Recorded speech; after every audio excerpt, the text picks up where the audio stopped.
ಕಾಲಿಟ್ಟಿದೆ. ನಮ್ಮ ರೈತರು ನಮ್ಮಿಂದನೇ ಸರ್ಕಾರ ವಿಧಾನಸೌಧದಲ್ಲಿ ಗೆದ್ದೋದಾಗ ಪ್ರಮಾಣ ಮಾಡೋರು ಹೇಳ್ತಾರೆ.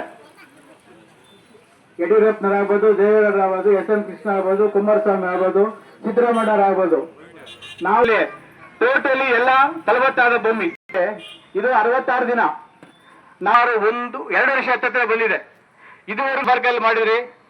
ಫಸ್ಟ್ ಬಂತು ಮಹೇಶ್ವರ್ ಬಂದು ಮನವಿ ಕೊಟ್ಟಾಗ ಕಂದಾಯ ಸಚಿವರಾದ ನಾನು ಸಿದ್ದರಾಮಯ್ಯ ಕಳಿಸಿದರೆ ನಿಮ್ ಪರವಾಗಿ ಶಿಡ್ಲಘಟ್ಟ ತಾಲೂಕು ಆಫೀಸರ್ ಸಹ ಮಾಡಿದ್ರಿ.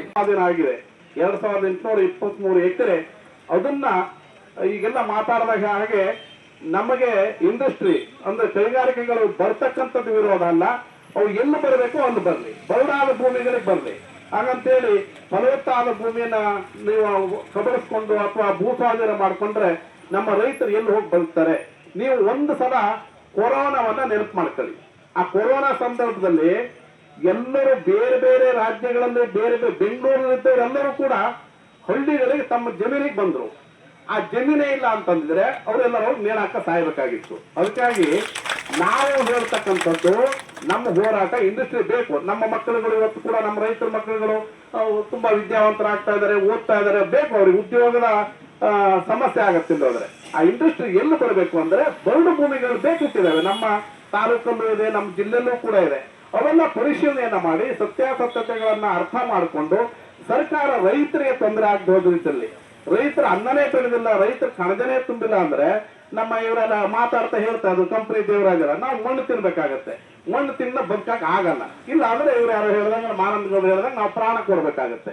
ಆ ಪ್ರಾಣ ಕೊಟ್ರೆ ರೈತರ ನಾಳೆ ರೈತರು ಬೆಳೆನೇ ಬೆಳೆದಿಲ್ಲ ಅಂದ್ರೆ ನೀವು ನಾಳೆ ನೀವೆಲ್ಲರೂ ಕೂಡ ಪ್ರಾಣ ಕೊಡ್ಬೇಕಾಗತ್ತೆ. ರೈತರ ಪ್ರಾಣ ಕೊಟ್ಟರು ಅಂದ್ರೆ ಬೇರೆಯವರು ಕೂಡ, ಅದು ಅಧಿಕಾರ ಇರ್ಬೋದು, ರಾಜಕೀಯ ವರ್ಗ ಇರ್ಬೋದು, ಎಲ್ಲರೂ ಕೂಡ ಪ್ರಾಣ ಕೊಡ್ಬೇಕಾಗುತ್ತೆ.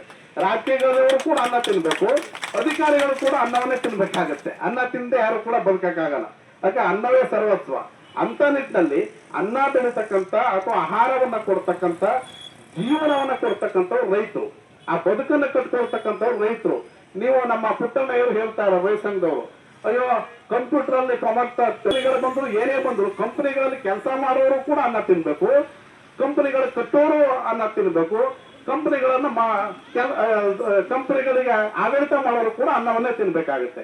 ಅನ್ನ ತಿನ್ನಕ್ ಒಂದಿಷ್ಟು ನಿಮ್ಗೆ ಜಮೀನುಗಳು ಬೇಡವಾ? ಆ ವ್ಯವಸಾಯ ಬೇಡವಾ ನಿಮ್ಗೆ? ಅದನ್ನ ಅರ್ಥ ಮಾಡ್ಕೊಂಡು ನೀವೆಲ್ಲರೂ ಕೂಡ ಆ ಭೂ ಸ್ವಾಧೀನ ಆಗಿರ್ತಕ್ಕಂಥದ್ದನ್ನ, ಅದು ಏನು ಫಲವತ್ತ ಅಥವಾ ಇದೆಯೋ ಅಥವಾ ಬರಲಿದೆಯೋ ಅಂತಕ್ಕಂಥದ್ದನ್ನ ಪರಿಶೀಲನೆ ಮಾಡಿ. ಇವತ್ತು ಸಾಕಷ್ಟು ಟೆಕ್ನಾಲಜಿ ಇದೆ. ಆ ಟೆಕ್ನಾಲಜಿ ಮುಖಾಂತರ ನೀವೆಲ್ಲ ಪರಿಶೀಲನೆ ಮಾಡಿಕೊಂಡು ಅದನ್ನ ನೀವು ನಮ್ಮ ರೈತರಿಗೆ ತೊಂದರೆ ಆಗದ ರೀತಿಯಲ್ಲಿ ನಡ್ಕೋಬಹುದು. ಈ ರೀತಿ ನಮ್ಮ ರೈತರುಗಳನ್ನ ದಾರಿಯಲ್ಲಿ ಕೂಡಿಸಿ ಅವರಿಗೆ ತೊಂದರೆ ಕೊಟ್ಟು ಅವರು ಮಾನಸಿಕವಾಗಿ ನೊಂದಿಸಿ ಅವ್ರನ್ನ ಕೊರಗಿಸಿದ್ರೆ ಅದು ಒಂದು ರೀತಿಯಲ್ಲಿ ಎಲ್ಲೋ ಒಂದು ರೀತಿಯಲ್ಲಿ ಅದು ಶಾಪ ಆಗುತ್ತೆ ಅಂತ ನನ್ನ ಅನುಭವ. ಅದು ಯಾಕಂದ್ರೆ ರೈತರನ್ನ ನಾವು ದೇವರು ಅಂತ ಹೇಳಿ ಅದನ್ನ ಹೇಳಿದಲ್ಲ, ದೇಶದ ಬೆನ್ನೆಲುಬು ಅಂತ ಹೇಳಿ ಈ ಗಾಂಧೀಜಿ ಅಂತವರೇ ಹೇಳಿರ್ತಕ್ಕಂಥದ್ದು, ನಮ್ಮಂತ ಸಾಮಾನ್ಯರು ಹೇಳಿದ್ದಲ್ಲ. ಅಂತ ಒಂದು ರೈತರ ಬೆನ್ನೆಲುಬನ್ನ, ರೈತರನ್ನ ಮೂಳೆನೇ ನೀವು ಮುರಿದು ಬಿಟ್ರೆ ಹೇಗೆ ಸಾಧ್ಯ? ಅದಕ್ಕೆ ಇಂಥದ್ಕೆ ನಮ್ಮ ಶಿಡ್ಲಘಟ್ಟ ತಾಲೂಕಿನ ನಮ್ಮ ಬೈರೇಗೌಡರು ಸಚಿವರುಗಳ ಹತ್ರ, ಮುಖ್ಯಮಂತ್ರಿಗಳ ಹತ್ರ ಮಾತಾಡ್ತೇನೆ ಅಂತ ಹೇಳಿದ್ರು ಕೂಡ ಸ್ವಾಮಿಜರು ಕೂಡ ಮಾತಾಡಿರ್ತಾರೆ. ಆದರೂ ಕೂಡ ಇದು ಎಲ್ಲೋ ಒಂದು ರೀತಿಯಲ್ಲಿ ಒಂದು ವ್ಯವಸ್ಥಿತವಾಗಿ ಅಥವಾ ಅದಕ್ಕೆ ಸರಿಯಾದ ಒಂದು ಸಿಗದೇ ಇರೋದ್ರಿಂದ, ಒಂದು ಉದ್ದೇಶ ಸಿಗದೇ ಇರೋದ್ರಿಂದ ಪೂಜ್ಯ ಗುರುಗಳು ಆಯ್ತು. ನಾನೇ ಮೊನ್ನೆ KH ಮುನಿಯಪ್ಪರು ಕೂಡ ಬಂದಿದ್ರು ನಮ್ಮ ಅಮಾವಾಸ್ಯ ಪೂಜೆ ದಿವಸ. ಪೂಜ್ಯ ಗುರುಗಳು ನಿರ್ಮಲಾ ಸ್ವಾಮಿಜಿಯವರು KH ಮುನಿಯಪ್ಪರಿಗೂ ಕೂಡ ಹೇಳಿದ್ದಾರೆ, ಇದು ನೋಡಪ್ಪ ರೈತರಿಗೆ ತೊಂದರೆ ಆಗಬಾರ್ದು, ನೀವು ತೊಂದರೆ ಆದ ರೀತಿಯಲ್ಲಿ ನಿಮ್ಮ ಸರ್ಕಾರಕ್ಕೆ ನೀವು ಮನವಿ ಮಾಡಿ ಅಥವಾ ನೀವು ನಿಮ್ಮ ಸರ್ಕಾರಕ್ಕೆ ಮಾಹಿತಿಯನ್ನ ಕೊಟ್ಟು ನೀವು ಅದನ್ನ ಬಿಡುಗಡೆ ಮಾಡಬೇಕು ಅಂತಕ್ಕ ಮಾತನ್ನ KH ಮುನಿಯಪ್ಪರಿಗೂ ಕೂಡ ಪೂಜ್ಯ ಗುರುಗಳು ತಿಳಿಸಿದ್ದಾರೆ. ಇವತ್ತು ಪೂಜ್ಯ ಗುರುಗಳು ನೋಡಿ, ನೀವು ಹೋಗಿ ನೋಡಿ, ನಾನು ಅಷ್ಟರೊಳಗಿಂದೆಲ್ಲ ಮಾತಾಡ್ತೇನೆ, ಹಾಗೂ ಕೂಡ ಇವರು ಕೈ ಬಿಟ್ಟಿಲ್ಲ ಅಂತಂದ್ರೆ ನಾನು ಕೂಡ ಈ ಹೋರಾಟಕ್ಕೆ ಭಾಗವಹಿಸ್ತೇನೆ ಅಂತಕ್ಕಂಥ ಮಾತನ್ನು ಕೂಡ ಪೂಜ್ಯ ಗುರುಗಳು ಹೇಳಿದ್ದಾರೆ. ಅಂತ ನಿಟ್ಟಿನಲ್ಲಿ ಇಂದಿನ ಯಾವುದೇ ಸರ್ಕಾರಗಳಲ್ಲಿ ಈ ಭೂಮಿಯನ್ನ ಕೈ ಬಿಡ್ರಿ, ಕೃಷಿ ಯೋಗ್ಯ ಭೂಮಿ ಅಂದಾಗ ಯಾವ ಸರ್ಕಾರನೂ ಕೂಡ ಹಠ ಮಾಡಲಿಲ್ಲ, ಕೈ ಬಿಟ್ಟಿದ್ದಾರೆ. ಸಿದ್ದರಾಮಯ್ಯನವರೇ, ನೀವು ಮಾತ್ರ ಈ ಮಂಡಾಟವನ್ನ ಮಾಡ್ತಾ ಇದ್ದೀರಿ. ಯಾಕೆ ಹೇಳಿ? ನಿಮ್ಮನ್ನು ಬೆಂಬಲಿಸಿ ಅಧಿಕಾರಕ್ಕೆ ತಂದುವಲ್ಲ, ಅದು ನಿಮಗೆ ಅಹಂಕಾರ ಜಾಸ್ತಿ ಆಗಿದೆ, ಅಧಿಕಾರದ ದರ್ಪ ನಿಮಗೆ ಜಾಸ್ತಿ ಆಗಿದೆ ಅಂತೇಳಿ ನಿಮಗೆ ಜ್ಞಾಪಕ ಮಾಡ್ತಾ ಇದ್ದೀವಿ.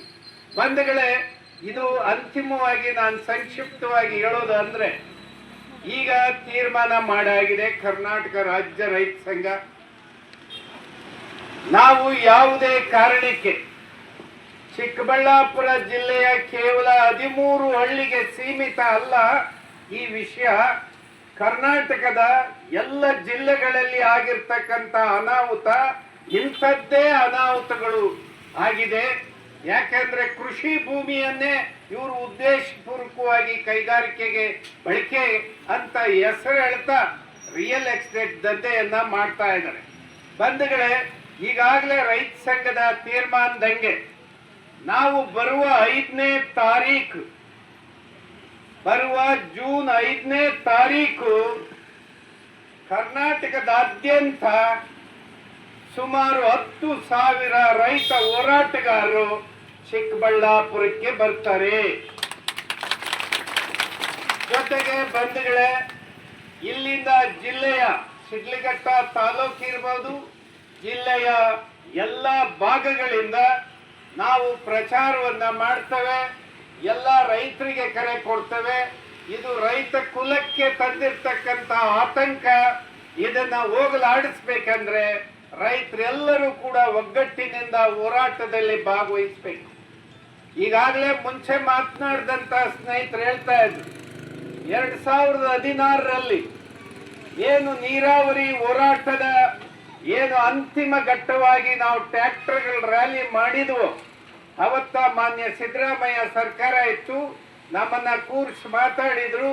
ಎತ್ತಿನ ಹೊಳೆ ಪ್ರಾಜೆಕ್ಟ್ಗೆ ಅವತ್ತ ಎಷ್ಟು ಸಾವಿರ ಕೋಟಿ, 12,000 ಕೋಟಿಯನ್ನ 12,900 ಕೋಟಿಯನ್ನ ಅವತ್ತು ಮೀಸಲಿಟ್ಟು ಯೋಜನೆಯನ್ನ ತಯಾರು ಮಾಡಿ ಆ ಕೆಲಸವನ್ನ ಪ್ರಾರಂಭ ಮಾಡವ್ರೆ. ಇವತ್ತು 30,000 ಕೋಟಿ ಹಣ ದುಡ್ಡು ಖರ್ಚಾಗಿದೆ. ಈ ಯೋಜನೆ ತಡವಾಗುತ್ತೆ ಅನ್ನೋ ಕಾರಣಕ್ಕೆ ನಾವೇ ಸಲಹೆ ಕೊಟ್ವಿ.